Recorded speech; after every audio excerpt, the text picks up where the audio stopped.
Tukyali n'omwana owe Masaka abasomoka Lwera ngenjogera bweri nenga nyigira nnyo mikwano gyange abandiddeko enseenene okutuuka ku point eyo wetwawumulidde nga waliwo atubuuziza nti bw'olibanga siddogo nga wobanga toli mulogo lwaki bakugoba mu kyaki kuba okuva wava mu kyaki abakazi bava ku mungali yakatogo tewali yangoba mu kyaki osabira mu kyaki ki nasemba okusaba mu 210 misa yalina ya kiro wasabira mu kyaki e Masaka ne bakugoba olweddogo nga babitegedde kubanga wobanga siddogo tebagoba kyo kyasaba 210 n'emekakati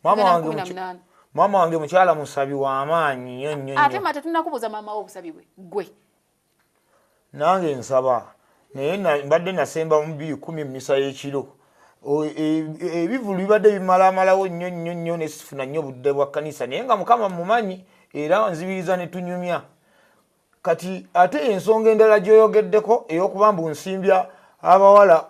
line olutanda mbava lukumu nga ali akatogo kimpulikikira ngeri ekigambo ekyo kiringa nga agamba mbu ku makya bw'obeera ne Nabwami ekawungeezi n'obeera ne Nalujja ekiro n'obeera n'eggulu ekyo kirala bwe kiri kubanga waliwo naye atugambye FIFI bw'abanga ddala omwami oyo akyegaana obwenzi kiki ekyasuula ekibiina the drum beat mu Uganda okimanyi nti gwe mwennyini ne banno abawala mwabavanga kumu ne mutandika okubanga mubaagala ne musobola okubasuula gwe ne ashbaga kato naye abantu beeronda era mu bantu bonna nga olina kolagana ne ashbaga kato ogamba kano ka bloga ashbaga kato nze twali Masaka ne ashbaga kato nga ali mu group bagiyitanga theatre ambassadors nze nga ndi mu drum beat of Uganda nze ashbaga kato olusisinkana olutuufu twasisinkana twasoma fena HSC nze ne ashbaga wadde ko ashbaga kato kabakyala nnyo era n'olwaleero okalaba mbeera balwanaganya ne mugenda musuula ebibiina byonna bakazi nga mubava kumu wayagala ono n'oyagala oli ebibiina bikyaliyo era ebibiina bikyaliyo bikola tewali yasuula mwe babagobamu bugobi nga mmaze okwagala abawala mutabudde abantu batugoba nze mu drum beat of Uganda navaamu nzekka nga neeyagalidde entalo ziyitiridde ng'abawala batandise okulwanagana lwa muntu balwananga byabwe era nga bw'omanyi nti nno balwana era balwananga byabwe oli yakwegombanga kati bw'abanga asazeewo yakwega alwane bibye tolinawo bibuuzo birala tebangobanko drum beat akati nkyali memba bengendawo bannyaniriza FIFI omusajja gwe bayita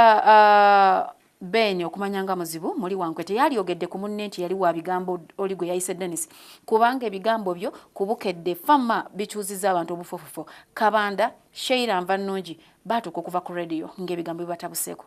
ani ayogera mbonga nze erange ntabwe eva ku nze oba kubangamu ebituli maaso ga bakama bwabwe gwe ategeeza n'oli nti ono alya ku nswazi oliramu nze kati Enrico Kabanda mukwano gwange wadde program yagivaamu nga gyenkola gye yali akola naye mukwano gwange Sheila Nvanungi mukwano gwange kati kiseera kyabwe kyali kituusizza nti bagenda ng'ebigambo bwe biyitiridde sogamba kiseera njogera ki nze nsobola okuba nga n'ebigambo bingi ku mpewo naye no mu bulamu bwa bulijjo nze siri muntu wa bigambo talenti tebagyogerera nti olyoke oyogere nnyo balyoke bajjewo olimbu ate bakuseewo nedda FIFI omusajja oyo muli az'amaanyi mugambe yeddeko kubanga n'abayimbi baluma nabo bantu bw'akola ebivulu tasasula abayimbi abantu olumala okukola taddamu era gwe ne Kayibanda abantu babawanda lulusu naye mwakola big zammwe simayanga festival ekivulu kyakabirizi temwasasula abantu ekivulu kyakabirizi tekyali kyange kyali kya Kayibanda nze nali mukwasaganyirizaako bukwasaganyiriza okutwalizaamu naye engeri gye tuli ab'omukwano ate nga tukola ffenna kale nange ne bakola ki ne bagenda ne bakinteekamu naye abantu Kayibanda yabasasula ani gwe atasula okugyako kigobero gwe mpuliraga kyamubanja nejulaba namuli amugamba Kayibanda nalanga ekivulu kye ekyakabirizi tewansasula mpulira yeka atoma naye bonna abaali abakola basasulwa ate tewali bantu betulyazaamanya mu bivulu FIFI mbuliza omwami oyo nti omwana oyo nga muto nnyo kubanga wetadde ku godi mutandika okwagala bishuga mami bino byaleeta okuva eweeru temuyoola ekirwadde naye kiki kyemufa ng'ate oli muntu mukozi senaye nakaje kampange era mpiyaga mbu godi mbu abeera n'ebikyala bishuga mami naye era olaba nze bwe nali naakajja godi omu ku bantu abasooka okunyanguyira nga bwenzoga nti olina mukwano gwo akwanguyira naye era nga mpulira mu bintu bye nga mpulira baga nti abeera n'ebikyala ebikulukulu hano kati nange nenninda ndabe nga ofunayo mbaako kyendaba ekikyala nentambula ne godi omwezi ogwasooka nga siina kikyala nekimu kyendaba kati naye nga godi simulangako nekisuka mami nakimu nange tangabulangayo nakimu naye nga nawuliranga babimwogerako. Lwaki tolabirira abaana b'ozaala? Waliwo agambye bakusuulira n'abaana nagamba lwaki tolabirira abaana ng'ate musayibwa? Oyina omukazi yenna yenago gwe wali owuliddeko nga complaining obanga ziwana baana si mukazi abaana teboogera tebalina kye bajja tugamba. Omwana owange ali wa maama wange mukyala Kayondo era mukyala Kayondo yabeera n'omwana owange. Maama wange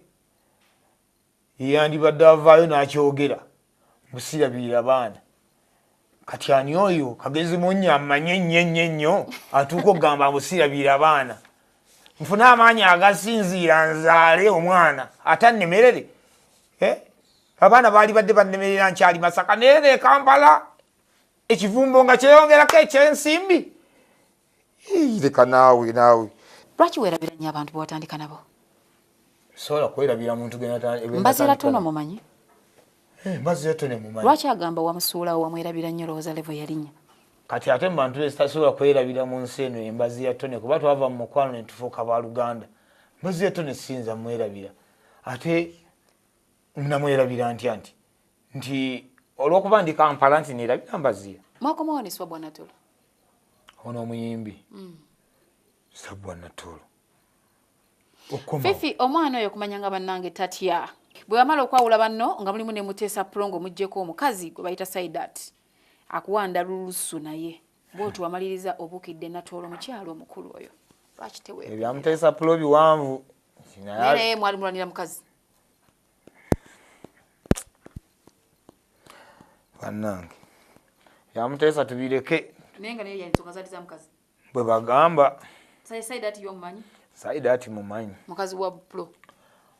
gwe wagenda n'ogaa kukwate mu liiso lya munno. Tosobola kwefunira bakazi lwaki oyagala nnyo be bamaze dda okutuusa ewange.